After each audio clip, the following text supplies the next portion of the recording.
In 1861, along the Arkansas River where the Santa Fe Trail carved through Kansas, a young woman lay abandoned and naked in the shallows, stripped of everything, left to die, deemed worthless by those who'd betrayed her. But when a solitary trader named Owen Garrett discovered her against that muddy bank, he saw something everyone else had missed. Could one man's kindness prove that her worth was never theirs to decide? The August heat pressed down on the Kansas plains like an iron skillet in 1861. Wagon wheels creaked along the Santa Fe Trail, kicking up dust that hung in the air like dirty curtains. Nobody looked toward the river. Nobody ever did. But she was there. The girl lay curled in the mud, where the Arkansas River bent around a stand of dying cottonwood trees. Her dark hair stuck to her bare shoulders. Her skin burned red from 3 days under the Sunday, maybe 4 days. She couldn't remember anymore. Every breath hurt. Every blink took effort she didn't have. The fever made everything swim and blur, like she was looking through dirty water. Another wagon rolled past 50 yards away. She tried to call out, but her throat was too dry. The sound died before it left her mouth. The wagon kept moving. They always kept moving. She remembered fragments, rough hands pushing her, laughter that sounded like breaking glass, someone saying worthless and spitting on the ground, then cold water, then nothing. Her name was Nora Webb, and she was 16 years old, or maybe 17 now. Time had stopped meaning anything. A shadow fell across her face. She flinched, tried to crawl backward, but her arms wouldn't work right. Easy there. The voice was deep but soft, like distant thunder. I'm not gonna hurt you. She forced her eyes to focus. A man knelt beside her. He had dark eyes and a face lined by weather and years. His hat blocked the brutal Sunday. He was already taking off his canvas coat. Name's Owen Garrett, he said, wrapping the coat around her before she could speak. The fabric smelled like wood smoke and sage. You're burning up with fever. Please, she whispered. Her voice sounded like gravel scraping stone. Don't try to talk, Owen said. He slid one arm under her knees, another behind her back. I've got a trading post a mile from here. You need water and medicine and rest.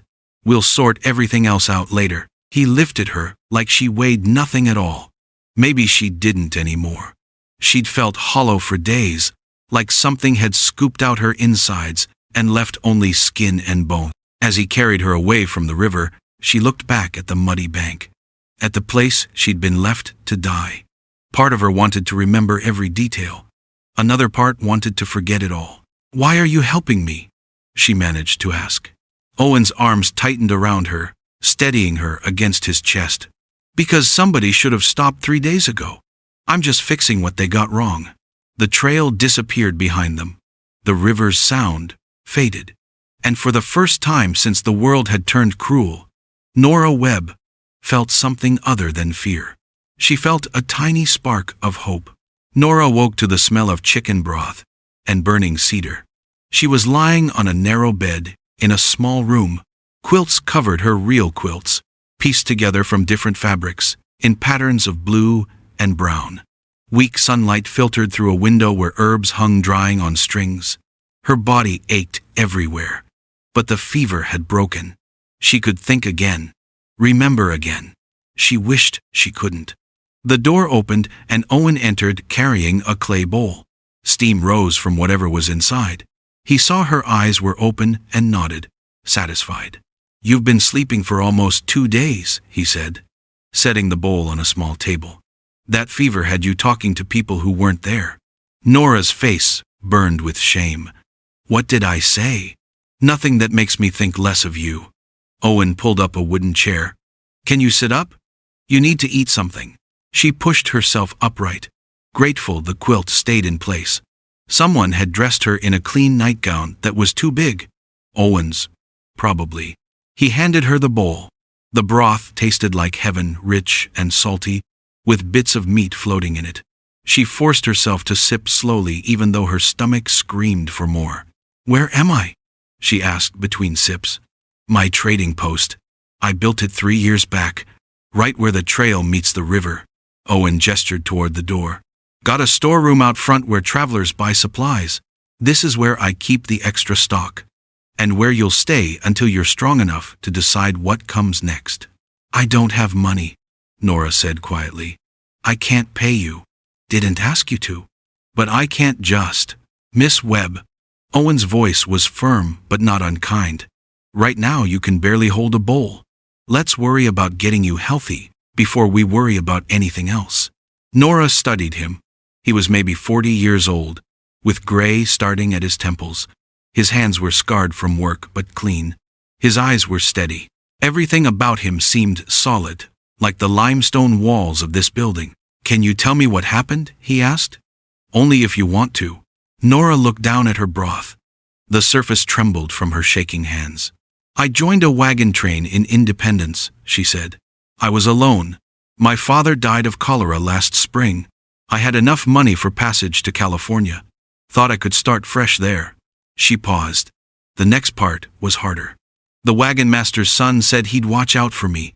Said I'd be safe with him nearby. Her voice dropped to barely a whisper. He wanted things I wouldn't give. So they took everything I had and left me by the river. Said no one would buy damaged goods anyway. Owen was quiet for a long moment. Then he stood and walked to the window, looking out at the trail beyond. Those people were wrong, he finally said. You're not goods. You're a person. And you're not damaged. You're hurt. There's a difference. Nora felt something crack inside her chest, not breaking, but opening, like ice melting after a long winter. Why do you believe me? She asked. You don't even know me. Owen turned back to face her. I know you've been through hell, and you're still breathing. I know you didn't give up even when you had every reason to. That tells me plenty. Outside, a wagon rolled past. Its wheels creaked and groaned under a heavy load. But this time, Nora wasn't watching from the mud. This time, she was inside. Safe. Seen. For the first time in weeks, she let herself cry. Nora's fingers traced the wooden shelves, memorizing where each item belonged. 2 weeks had passed since Owen carried her from the river, and the trading post had become her world, a world she was learning, piece by piece. The call women come on Tuesdays, Owen explained, sorting through a stack of buffalo robes. They bring these beadwork, sometimes dried meat. We trade fair, always fair. They remember who cheats them. She nodded, watching how he examined each robe for quality. His hands moved with certainty, checking for holes, feeling the thickness of the fur. Everything he did had purpose. Can you count? He asked suddenly. Yes.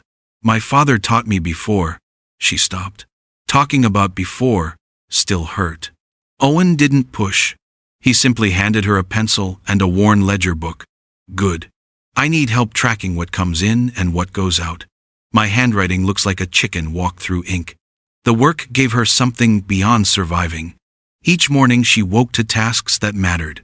She learned to measure flour without spilling, to stack canned goods so they wouldn't tumble, to smile at customers even when her body still ached from what had been done to her. A week later, a family stopped: husband, wife, 3 children. The youngest girl stared at Nora with curious eyes. Are you the trader's daughter? The child asked. I'm his helper, Nora said, the word feeling both too small and exactly right. The mother bought fabric and coffee. As Nora wrapped the purchases, she noticed the woman watching her carefully. You're the girl from the river, the woman said quietly, when her husband stepped outside. People talk. Nora's hands froze. My sister was left behind by a wagon train 3 years back, the woman continued. Different river. Same story. She didn't make it. She pressed an extra coin into Nora's palm. I'm glad you did. After they left, Nora found Owen mending harnesses in the back room. People know what happened to me, she said. Some do. He tied off a leather strap. Does that change anything? I don't know. Should it? Owen set down his work and looked at her directly. Nora, shame only sticks if you let it. You survived something that would have killed most folks. That's not shameful. That's strength. But strength felt fragile when, 3 days later, A freight wagon rolled up. The driver climbed down, and Nora's breath caught in her throat. She knew that walk, that laugh echoing across the yard. He'd been there. By the river. One of them. Her hands started shaking as she measured cornmeal, spilling it across the counter. The driver didn't seem to recognize her. She'd been dying then, barely human in his eyes. Just trash to discard. Owen appeared beside her. "Go to the back room," he said quietly. "Now." She fled, but pressed her ear to the door crack, listening.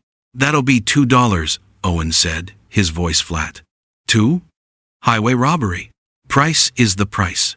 Pay or leave."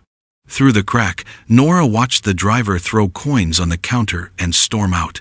She watched Owen count the money slowly, giving the man time to get far away. Then he locked the door and checked every window latch before coming to find her. She was sitting on a barrel of flour, trying to stop trembling. "He didn't recognize me," she whispered. "I know, but I did." Owen crouched down, so they were eye level. "I know his voice from when he stopped here months ago, bragging about leaving damaged goods by the water. I just didn't connect it until I saw your face." "You knew? This whole time?" "I knew someone had hurt you bad. The details didn't matter to me then, and they don't matter now." He stood, offering his hand. "But I also know his route, and he won't be welcome here again." Nora took his hand and let him pull her up. For the first time since the river, she felt something sharper than shame. She felt anger. Clean, hot anger at men who thought they could throw people away. "Teach me everything," she said suddenly. "About running this place. About trading. About standing on my own." Owen smiled, a real smile that reached his eyes. "Already started, haven't I?" That night, Nora began keeping her own ledger. Not just of goods and money, but of skills learned and strength rebuilt. She was taking inventory of herself, discovering that she was worth more than anyone had told her. The river had tried to claim her. Men had tried to erase her. But here, in this limestone trading post on the Kansas plains, Nora Webb was learning to claim herself back. September arrived like a warning. Dark clouds stacked up over the prairie, turning the sky the color of a bruise. Owen stood on the porch, watching the horizon with worried eyes. "Big one coming," he said. "River's already running high." Nora had learned to read weather the way she'd learned to read Owen's customers, by watching, listening, trusting her instincts. The air felt heavy, electric, like the world was holding its breath. "What do we do?" she asked. "Prepare. Secure everything. And hope it passes quick." They worked through the afternoon, bringing in everything that could blow away, checking the shutters, moving goods to higher shelves in case of flooding. Owen climbed onto the roof to secure loose boards, while Nora held the ladder steady. "Hand me those nails," he called down. She passed them up, one by one. They developed a rhythm over the past month, anticipating each other's needs, working without wasted words. It felt like partnership, though Nora still wasn't sure what to call what existed between them. "Owen," she said, "can I ask you something?" "Always." "Why haven't you asked me about before? About my life before the river?" He paused in his hammering. "Because I figured you'd tell me when you were ready. And because who you were doesn't interest me as much as who you're becoming." Thunder rumbled in the distance, still far but getting closer. "I was trying to get to California," Nora said, the words tumbling out before she could stop them. "After my parents died of fever in Independence, I joined a wagon train, paid everything I had." Owen climbed down from the roof, sensing this wasn't a story to tell while perched on shingles. "The wagon master's son said he'd look after me," she continued. "Said pretty girls needed protection on the trail. I believed him." She laughed bitterly. "I was so stupid." "You were trusting. That's different." "He wanted payment I wouldn't give. So one night, while everyone slept, he and 2 others took me away from camp. Took my clothes, my shoes, everything. Said nobody would buy damaged goods, so they'd let the river have me instead." The sky had gone dark green now, the kind of color that meant violence was coming. "I woke up in the shallows," Nora finished. Alone. Naked. Wishing I'd drowned. Owen was quiet for a long moment. Then he said something unexpected. My wife died in childbirth. 7 years ago. Baby too. Nora looked up, startled. He'd never mentioned a wife. I thought I'd died with them, Owen continued. Kept this place running because I didn't know what else to do. Kept breathing because stopping seemed like too much work. He met her eyes. Then I found you by that river. And for the first time in 7 years, I had a reason to care about tomorrow. The first raindrops hit, fat and heavy. You saved me, Nora said softly. No, you saved yourself. I just gave you a place to do it. The storm hit with fury, then rain like bullets, wind that screamed and tore at the roof they'd just secured. They retreated inside, lighting lamps against the unnatural darkness. Water began seeping under the door, and Owen stuffed rags against it, while Nora moved goods to higher ground. All night the storm raged. All night they worked side by side, fighting the wind and water, keeping the trading post from falling apart. Somewhere around midnight, exhausted and soaked, they sat on the floor together, backs against a barrel, listening to the roof groan above them. If this place floods, Nora said, where will we go? Wherever we need to, Owen replied. Together. That single word together felt like a promise. By dawn, the storm had passed. They opened the door to a changed world. The river had jumped its banks during the night, carving a new path that ran 50 feet closer to the trading post. The old crossing was gone, washed away completely. Owen stood in the doorway, surveying the damage. Then, slowly, he started to smile. What? Nora asked. What's funny about this? The new river path runs right past our door. Every wagon heading west will have to stop here now. We just became the only trading post at the new crossing. Nora looked at the river, running brown and swollen, but settling into its new channel. The same water that had nearly claimed her life had just changed theirs completely. The river gives and takes, she said quietly. Mostly gives in our case. Owen turned to her. Nora, I've been thinking about us, about this place, about what comes next. But before he could say more, a shout came from the trail. The first wagon of the morning, lost and needing directions to the new crossing. Their new life was already beginning. Nora touched Owen's arm briefly. Tell me later, she said, after we helped them across. She didn't know it yet, but the storm had washed away more than just the old river crossing. It had washed away the last of her fear, leaving something stronger in its place. Not the girl who'd been thrown away, but the woman who'd learned to stand in the flood and hold her ground. The bell above the door rang on a cold October morning, and Nora looked up from counting coins. A man stepped inside, shaking dust from his coat, and her hands froze. She knew that face, those eyes, that crooked smile that had once promised her safety on the long road west. Richard Sutton, the wagon master's son. Well, well, he said, voice dripping like honey. Little Nora Webb. Still breathing, I see. The coins scattered across the counter, rolling in every direction. Nora's throat closed up tight. Her legs felt like water. This couldn't be happening. Not here. Not in the one place she'd finally felt safe. Richard walked closer, boots heavy on the wooden floor. I told the boys you'd probably crawled off and died somewhere. Guess I was wrong. Get out. The words barely whispered past her lips. Now, that's no way to greet an old friend. He leaned against the counter, examining his fingernails. Your boss around? Might want to warn him about the kind of girl he's got working here. The stealing kind. The lying kind. Heat flooded Nora's face. Shame mixed with anger, churning in her stomach like spoiled meat. She wanted to scream, wanted to run, wanted to disappear into the floor. But then she heard footsteps from the back room. Owen emerged, wiping his hands on a cloth. He took one look at Nora's pale face, at Richard's smug expression, and something changed in the air. The temperature seemed to drop 10 degrees. Help you with something? Owen asked, voice calm as still water. Just catching up with an old acquaintance, Richard said. Name's Richard Sutton. I was wagon master on the train that brought Nora west. Well, partway west. He chuckled. She didn't quite make it all the way with us.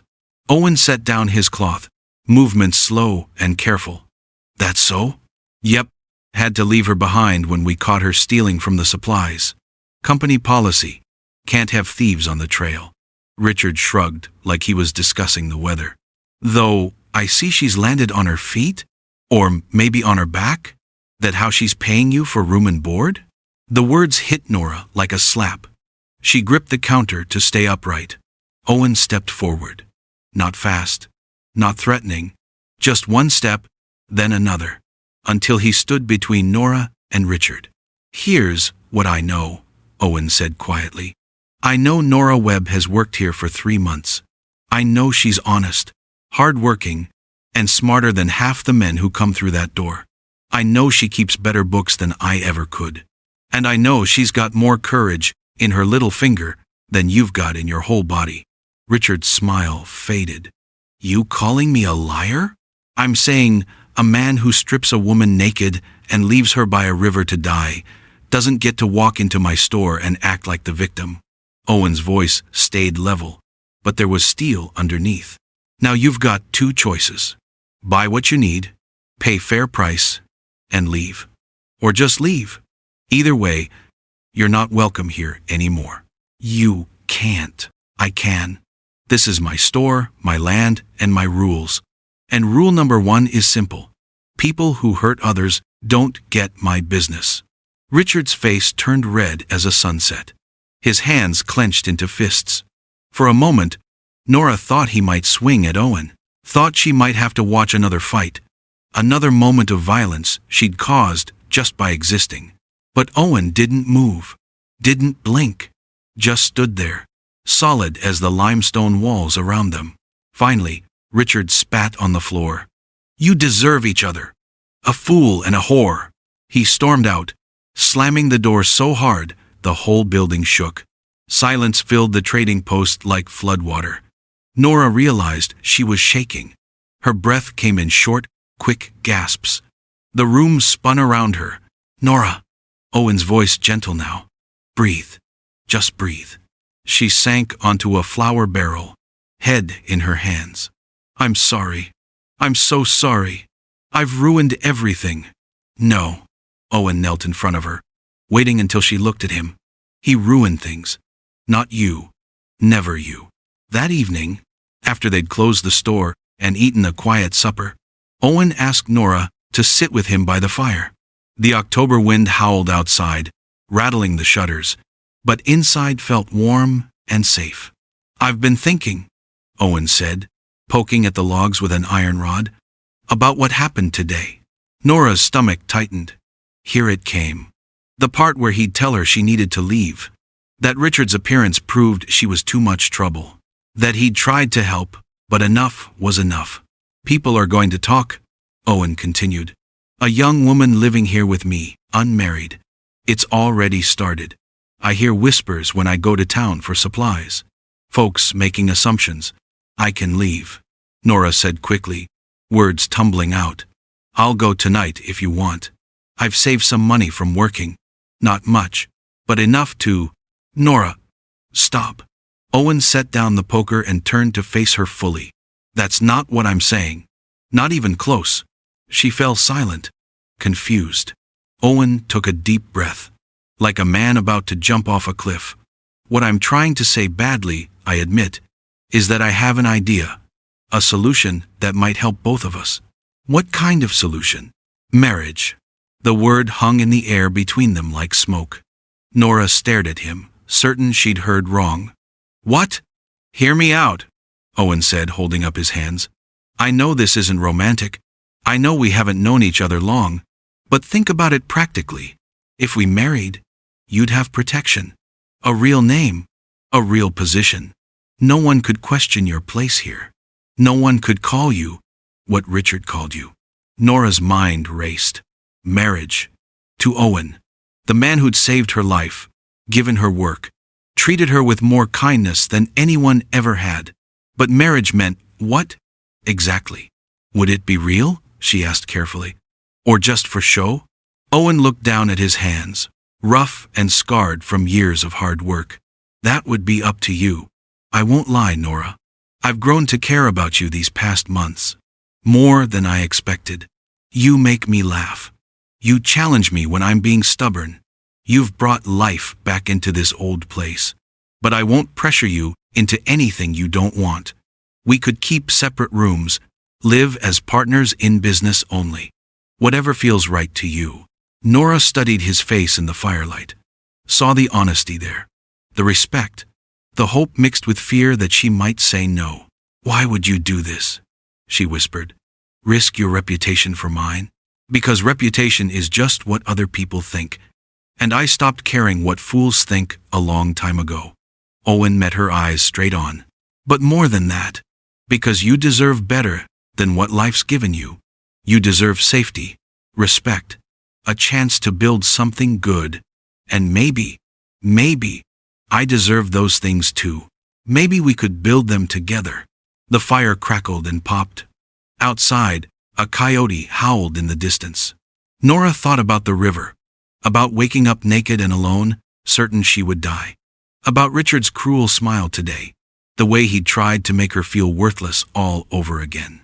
About Owen stepping between them, defending her without hesitation.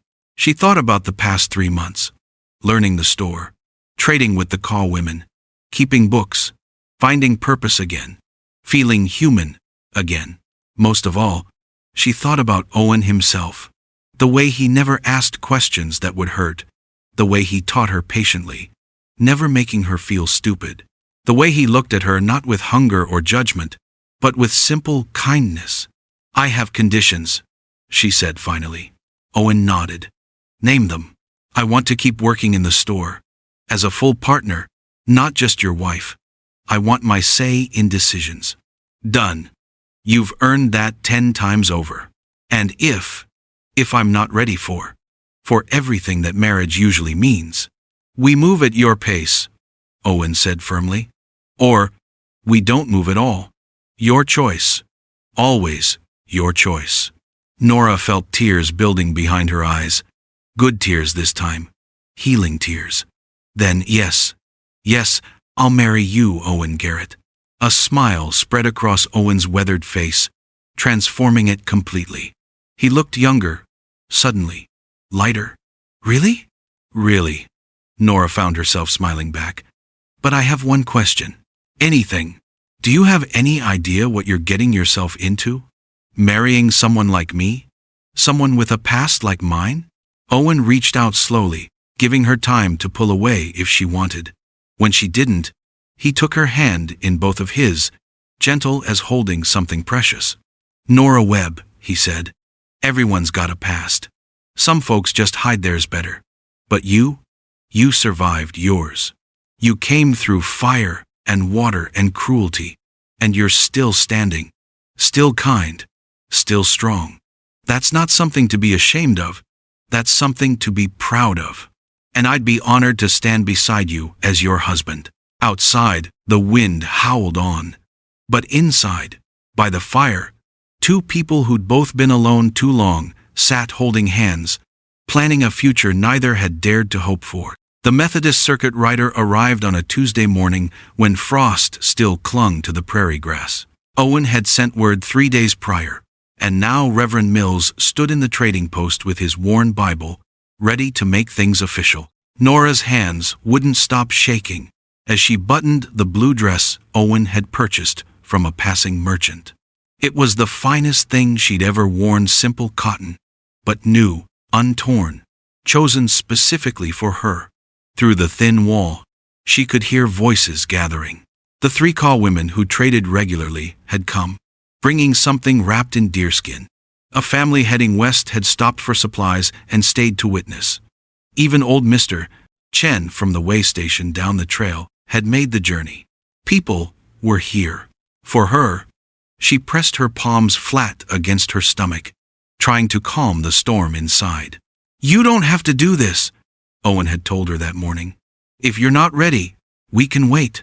But Nora understood what waiting meant. Richard Sutton's visit had proven that her past could walk through the door any time. Marriage would give her protection, a legal name, a position in society that questions couldn't easily tear down. And beyond that, she glanced at her reflection in the small mirror Owen kept near the wash basin. Beyond that, she wanted this. Wanted him. Wanted the life they'd been building together these past months. The ceremony itself lasted maybe 10 minutes. Reverend Mills spoke about partnership and faith, while sunlight streamed through the windows, turning the dust motes into tiny stars. Owen held her hands steady throughout, his calloused palm warm against hers.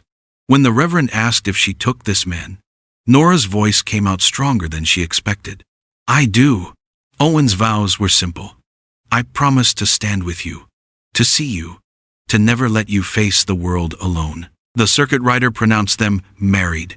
Owen leaned forward, and Nora felt his lips brush her forehead, soft, respectful, full of unspoken promises about the life ahead. The Kaw women presented their gift. A blanket woven in patterns of blue and white, each thread carefully chosen and placed. The eldest woman, whose name was Songbird, explained through gestures and broken English that the design showed two streams joining to make one river, stronger together than apart.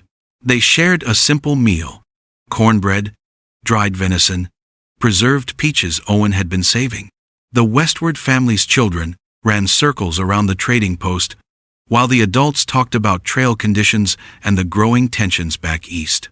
Someone mentioned that war might be coming, that the country was splitting apart over slavery and states' rights. But inside the trading post, people were coming together. Nora watched Owen laugh with Mr. Chen, watched the Kaw women teach the traveling children a hand game, watched strangers become witnesses to something new being born. As evening fell and their guests departed, Owen and Nora found themselves alone on the porch. The November air bit cold, but Owen had brought out blankets, and they sat wrapped together, watching stars emerge. "Do you feel different?" Owen asked. "Now that it's legal?" Nora considered this. "I feel seen, like I exist in a way I didn't before. Does that make sense?" "Perfect sense." Owen pulled the blanket tighter around them both.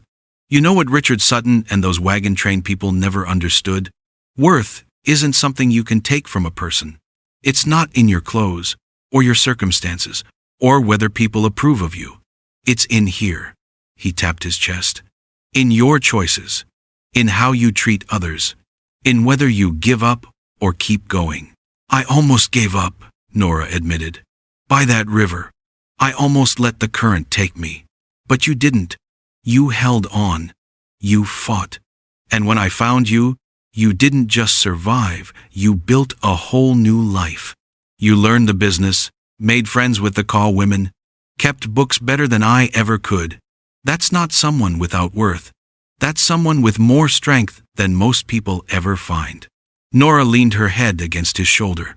Below them, the Arkansas River ran dark and endless, but it no longer felt like an enemy. It had carried away the old Nora, the one people had thrown away like trash. In its place flowed someone new. Someone who'd learned that being discarded didn't mean being worthless. It just meant escaping people who couldn't recognize value when they saw it. "Thank you," she whispered, "for stopping that day. For seeing me when everyone else looked away." Owen kissed the top of her head. "Thank you for letting me." Spring arrived in 1862 with a violence of green across the Kansas plains. Wildflowers exploded in colors Nora had never seen: purple, yellow, red, painting the prairie like a child's dream. The trading post had survived a hard winter, and now travelers poured through again, heading west toward gold fields and homestead promises. Nora stood behind the counter, measuring flour for a customer, when she noticed the woman lingering near the door. Young, maybe 18. Her dress hung torn at the shoulder, and her eyes held that hollow look Nora recognized instantly. The look of someone who'd been used and discarded. The woman's traveling companions, a rough group of freight haulers, were loading supplies into their wagon, laughing too loud, passing a bottle between them. They hadn't noticed her slip inside. Nora's heart clenched. She knew this story. She'd lived it. She finished with her customer. then caught Owen's eye. He was helping an elderly couple select coffee beans, but he read her expression immediately and gave a small nod. "Handle it." Nora approached slowly, keeping her movements calm and unthreatening. "Can I help you find something?" The woman flinched. I don't have money." "That's all right. Sometimes people need help more than they need to buy things." Nora glanced toward the door, where the freight haulers were still occupied. "Are you traveling with those men willingly?" The woman's eyes filled with tears. That was answer enough. "Come with me," Nora said quietly. "Quickly, before they notice." She led the woman to the back room, the same room where Owen had brought her 9 months ago. The same quilts, the same smell of dried sage, the same feeling of sanctuary. "My name is Nora Garrett," she said, pulling out a clean dress from the trunk. "And I think we have similar stories." The woman took the dress with shaking hands. "They said I was payment for my father's debt. He owed them money for passage west, and when he died of cholera, they said I had to work it off. But the work they wanted." She couldn't finish. "I understand," Nora said simply. "More than you know." She told her own story, then not all of it, but enough. The abandonment by the river, Owen's kindness, the slow rebuilding of a life she'd thought was over. "You're not alone," Nora said, "and you're not payment for anyone's debt. You're a person, and you deserve better." Outside, voices rose. The freight haulers had noticed their missing cargo. Owen appeared in the doorway, and Nora saw he'd already assessed the situation. "Those men are looking for someone," he said calmly. "Should I tell them she's not here?" The woman looked between them, confused. "But they'll be angry. They might hurt you. Why would you risk that for me?" Nora took her hand. "Because someone once risked it for me, and that made all the difference." Owen dealt with the freight haulers. Nora heard raised voices, heard Owen's calm responses, heard eventually the sound of wagons pulling away. When he returned, he was rubbing his jaw. Someone had taken a swing, but he was smiling. "They're gone, and they won't be back. I made sure Mr. Chen and the other trading posts know not to serve them." The woman, her name was Alice, stayed with them through spring and into summer. She learned the business like Nora had, found her own strength in the daily rhythms of measuring and trading and surviving. By August, she was ready to continue west, but this time with money saved, supplies purchased, and a wagon train Owen had personally vetted. The morning Alice left, she hugged Nora tight. "You saved my life." "No," Nora said. "You saved your own life by walking through that door. I just showed you it was possible." After Alice's wagon disappeared into the prairie shimmer, Owen found Nora on the porch. Their porch. Their life. "You gave her hope," he said. "Someone gave it to me first." Nora watched the river flow past, golden in the morning light. "I'm just passing it forward." Owen wrapped his arms around her waist, and she leaned back against him, feeling the steady beat of his heart against her spine. The river that had almost claimed her now sang a different song, not about endings, but about continuation. Not about being thrown away, but about being found. She thought about that girl by the river 9 months ago, naked, abandoned, believing she was worthless because cruel people had told her so. That girl was gone now, carried away by the current. In her place stood Nora Garrett, trader, wife, survivor, someone who'd learned the most important truth. Worth doesn't come from being chosen by others. It comes from choosing yourself, from surviving, from building something real. From the broken pieces, the Arkansas River flowed endless below them, carrying away the past and bringing new possibilities with each sunrise. Nora had been abandoned there, left for dead, deemed worthless by people who didn't matter. But she'd never been worthless. She'd just been waiting for someone, first Owen, then herself, to recognize what had always been there. No one would buy her. But she was never for sale.